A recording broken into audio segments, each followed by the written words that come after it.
जी ना, जिते मुल्क सॼे में हींअर कोरोना जी जेका वबा पकड़ियल आहे उते सिंध सरकार पंहिंजे तौर तरीक़े सां जेका राशन विरायो उहो त हिकिड़ी अलॻि ॻाल्हि आहे, पर थरपारकर में जेकॾहिं असां ॾिसंदासीं त थरदीप जेका से हिकिड़ो कमु करे पई। अॼु असां ॻोठ आॾे जो तड़ आहे उते मौजूदु आहियूं। थरदीप ॻोठाणो तरक़ियाती प्रोग्राम तहत ॻोठाणनि में जेका सामान विराए पियो वञे, तव्हां बैकग्राउंड ॾिसंदा हूंदो। असां हिते जे ॻोठाणनि ऐं थरदीप जा जेके से मीडिया कोऑर्डिनेटर उन्हनि सां LSO जेका तंज़ीम आहे उन जा मेंबर आहिनि, उन्हनि सां ॻाल्हि ॿोल कयूं था त हू छा चवंदा।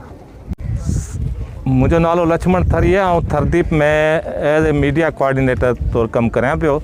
हींअर असां जेको आहे कोरोना जे हवाले सां जेके मुस्तहिक माण्हू जेके बेरोज़गार थिया आहिनि उन्हनि जी सहायता करण लाइ असां थरदीप एक्टिव यूनियन काउंसिल जे 20,500 ख़ानदाननि खे माली सहकार करे रही आहे। ख़ासि करे हींअर बरसाति जी मौसम में माण्हू जेके वीचारा उन्हनि वटि पैसा कैश में न आहिनि ऐं उनखे ॿिज पोखण लाइ असां फसल लाइ सेठियुनि खां खणंदा हुआ। उनखां असां सोचियोसीं जल्दी इन्हनि जी सहायता कजे जीअं ही सेठियुनि जे कर्ज़ खां बची सघनि, आसानी सां पंहिंजी जेको ज़मीन खेड़े सघनि।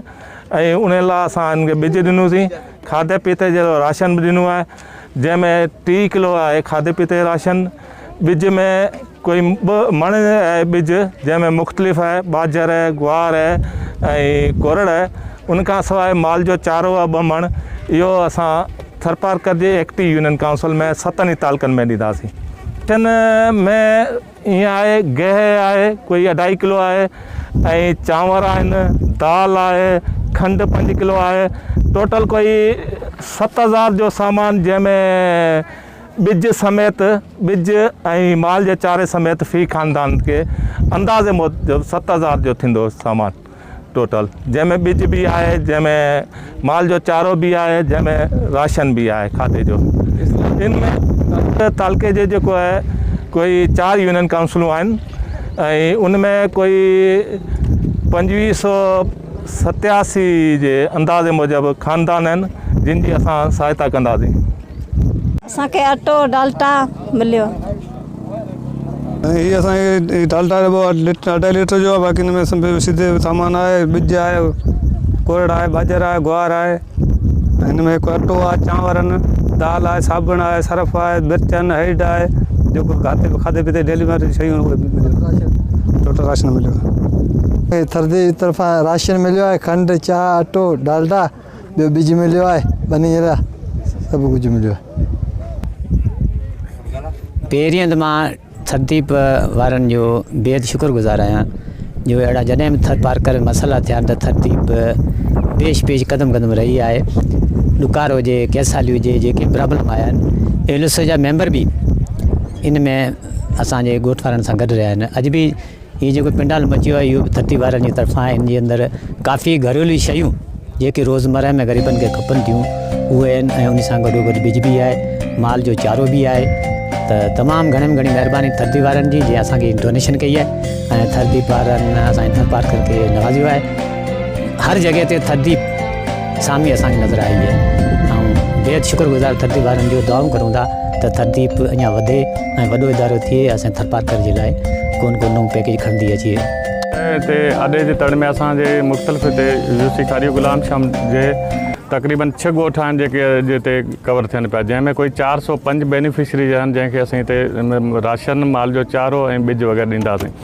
इन जो तरीक़ेकार ईअं आहे त असां सभ खां पहिरीं असांजी फील्ड टीम ॻोठ लेवल ते हर ॻोठ में उनजे LSO जे मार्फत उन ॻोठाणनि सां गॾिजाणी करे असां उन्हनि खे चऊं था तव्हांजे ॻोठ में पाड़े में जेके मुस्तहिक ग़रीब आहिनि, जेके लॉकडाउन जे हवाले सां बेरोज़गार थिया आहिनि ऐं उन्हनि खे को खाधे पीते जो राशन या उनजे माल जो चारो वग़ैरह नथो मिले, त असां उनजी सर्वे जे हवाले सां ॻोठाणा जेके सर्वे करे ॾियनि था उहे ई माण्हू उन्हनि खे असीं राशन वग़ैरह इहो जेको ॿिज वग़ैरह ॾियूं था। वायरस जे लाइ जेको फंडिंग आहे थरदीप इदारे जे तरफ़ां जेको ग़रीब मुतासिर माण्हुनि लाइ जेको पैकेज क़ाइमु कयो वियो आहे, इहे तालुके इस्लामकोट जूं 4 यूनियन काउंसिलूं आहिनि जिन में मुकमल असां जेके हेठि मक़ामी सहकारी इदारा आहियूं उन्हनि सां गॾु थरदीप सां गॾु असां ॻोठनि में वञी घर वञी सर्वे करे उन्हनि मुस्तक़ माण्हुनि खे मुंतख़ब कयो आहे, उन्हनि जा नाला लिस्टनि में लिखिया आहिनि ऐं उनखां पोइ जेको माल जो चारो ऐं राशन जेको आहे खाधे वारो राशन 2 इन में पैकेज आहिनि, हिकिड़ो 1 आहे, ॿियो 2 आहे। हीअ तक़रीबन मुंहिंजे ख़्याल में त 3 यूनियन काउंसिल में विरासत हली रही आहे, 2 में थी वई आहे, 3 जेको खारियो गुलाम शाह आहे उन में हीअ विरासत हली रही आहे। अॼु जिते सेंटर ते पाण बीठा आहियूं ऐं उनखां पोइ इस्लाम कोट आहे जंहिंजी कुल आम या 600 माण्हुनि खे अञा हाणे ॾियणो आहे, जेका जुमे छंछर खां पोइ स्टार्ट थींदी। ऐं हीअ जेका असां सर्वे कई आहे, बाक़ाइदे असां घर घर में वञी करे सर्वे कई आहे। असीं LSO जेके मक़ामी सहकारी इदारे जा जेके माण्हू आहियूं उहे थरदीप सां गॾु टीमनि सां गॾु वञी करे असां हर घर वञी सर्वे कई आहे ऐं को बि असां मनपसंदि माण्हुनि जो नालो न ॾिनो आहे। जी नाज़रीन, थरपारकर में हिन वक़्तु सूरत हाल इहो आहे त बरसातूं अञा ताईं मुकमल न आहिनि पइजी सघियूं। कोरोना जी वबा आहे, लॉकडाउन वारी सूरत हाल आहे। उते थरदीप ॻोठाणो जेका तरक़ियाती प्रोग्राम आहे उन तहत हीअ जेका से तव्हां बैकग्राउंड ॾिसंदो हूंदो त समूरा जेके ॻोठाणा आहिनि हिननि में सामान विराए पियो वञे। लॻभॻि 7000 जो राशन आहे, उन में ॿिज बि आहे, खाधे पीते जो सामान बि आहे, समूरो जेको सामान आहे उहो हिकिड़ो पैक थियल आहे, ॻोठाणनि खे मिले पियो। औरतूं आहिनि, मर्द आहिनि, उहे जेका से उन जी तव्हां ॻाल्हि ॿोल ॿुधी। थरदीप जो जेको मीडिया कोऑर्डिनेटर आहे उन असांखे ब्रीफ कयो त समूरी हिकिड़ी सूरत हाल आहे ऐं हीअ ॻोठाणनि जी जेका मदद थिए बि यकीनन हिन वक़्तु जेका सूरत हाल इंतिहाई ख़ौफ़नाक बणियल आहे, जिते माण्हुनि खे 2 वेलनि जी मानी नथी मिले, उते माण्हुनि जी जेकॾहिं हिन टाइप जी मदद थिए थी त उनखे सुठो चइबो, छो त माण्हुनि वटि खाधे पीते जे लाइ कुझु कोन्हे। हीअ जेका सामान मिले पियो ही घटि में घटि 1 महीने जेको राशन आहे, जेको फ़ी ख़ानदान 1 महीनो हिन लॉकडाउन वारी सूरत हाल में सुठे नमूने गुज़ारे वेंदो ऐं पंहिंजनि बच्चनि खे जेका हीअ खाधो आहे उहो खाराए वेंदो। गाज़ी बजीर, इस्लाम कोट। आपने अभी तक हमारा चैनल सब्सक्राइब नहीं किया तो अभी सब्सक्राइब करें और बेल आइकॉन को क्लिक करके हमारी लेटेस्ट वीडियोस के बारे में अपडेट जानें। सब्सक्राइब कीजिए